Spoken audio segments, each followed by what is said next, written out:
विघ्नहर्ता मंगलकर्ता गौरी नंदन गणेश, हम सबके प्यारे गणपति बाप्पा, जिनका सरल स्वभाव उनकी पहचान है। स्कंद पुराण के अनुसार गणेश जी अपने मूषक पर सवार चंद्रलोक से लौट कर आ रहे थे। तभी उनका संतुलन बिगड़ गया और वे गिर गए।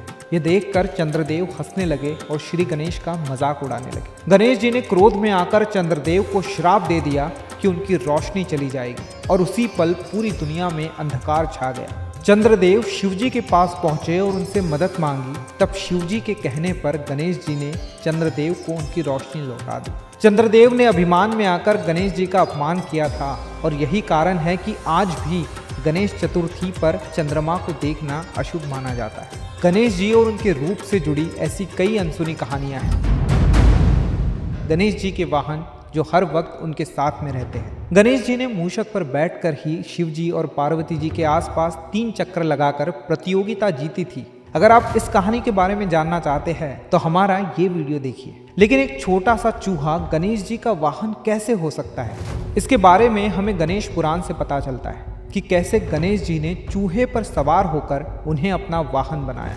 एक दिन संगीत के देवता क्रोंच को इंद्रदेव ने अपने दरबार में आगे बुलाया। जल्दी जल्दी में उन्होंने ऋषि वामदेव के पैर पर गलती से पैर रख दिया। वामदेव ने क्रोध में आकर क्रोंच देव को श्राप दे दिया और क्रोंच देव एक बहुत बड़े चूहे में परिवर्तित हो गए। उस बड़े से चूहे ने अपने रास्ते में आने वाली हर चीज को तबाह करना शुरू कर दिया। इस दौरान वो महर्षि पराशर के आश्रम पहुंचा। गणेश जी उस समय वहां ठहरे हुए थे। उस चूहे को रोकने के लिए उन्होंने अपने रस्सी को छोड़ा और चूहे को उसमें लपेट लिया। क्रोंच देव चूहे के रूप में गणेश जी के चरणों में आ गिरे। क्रोंच देव ने उनसे माफी मांगी और कहा कि अपने बड़े शरीर पर उनका कोई काबू नहीं था। गणेश जी ने फैसला किया कि वो इस चूहे को अपना वाहन बनाएंगे और तब से संगीत के देवता क्रोंच चूहे के रूप में गणेश जी के वाहन हैं।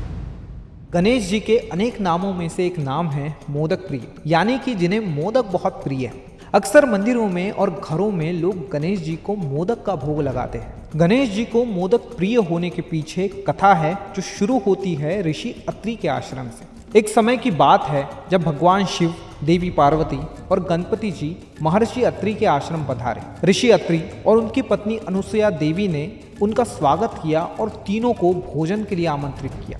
अनुसुया देवी ने सबसे पहले गणेश जी को भोजन परोसा। गणपति जी ने वो सब खा लिया जो अनुसुया देवी ने परोसा, लेकिन फिर भी उनकी भूख नहीं मिटी। अंत में अनुसुया देवी ने गणपति जी को एक मिठाई परोसी और जब गणपति जी ने उसे खाया तो उन्होंने 21 बार डकार ली और उनकी भूख शांत हो गई। देवी पार्वती हैरान हो गई और अनुसुया देवी से इसका रहस्य पूछा।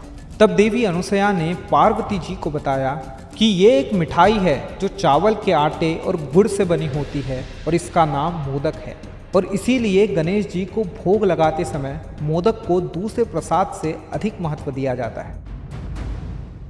बद्रीनाथ धाम से 3 किलोमीटर दूर उत्तराखंड के माना गांव में एक व्यास पोथी नाम की जगह है। ऐसा माना जाता है कि ये वही जगह है जहां महर्षि वेद व्यास ने महाभारत की रचना की थी।